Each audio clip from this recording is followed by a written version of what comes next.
யூஸ்வலாக ஸ்டேஜ் ஏறினா ஏதாவது நான் மேனேஜ் பண்ணிடுவேன். ஏன்னா quite familiar standing on stage and talking. But இப்போ என்னன்னு தெரில, புதுசாக ஒரு நர்வஸ்னஸ், ஒரு பயம் எல்லாமே இருக்குது.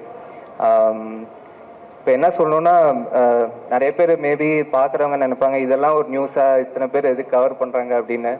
பட் என்னை பொறுத்த வரைக்கும் என்னோட ஒரு happiest moment in my life, என்னோட love of my life Tharni கூட நான் ஒரு புது ஜேர்னி ஆரம்பிக்கிறேன்.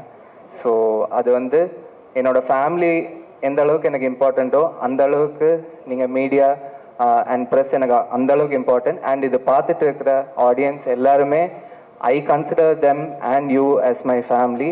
அதுக்காக தான் எல்லாரையும் இங்கே இன்வைட் பண்ணேன். வர December 8 is a wedding Guruvayur கோவிலில். ஸோ எல்லோரும் கண்டிப்பாக எல்லாரோடையும் பிளெஸிங்ஸ் தேவை. Thank you so much. Thank you so much. And with that, I think it's safe to say, நம்மளோட blessings இருக்குன்னா கண்டிப்பா நம்மளோட affectionsum இருக்கும். And எங்கெங்க affection இருக்கோ அங்க நல்ல ஒரு கைத்தட்டல் இருக்கும். Let's extend our heartfelt blessings and of course affection to the couple and their families.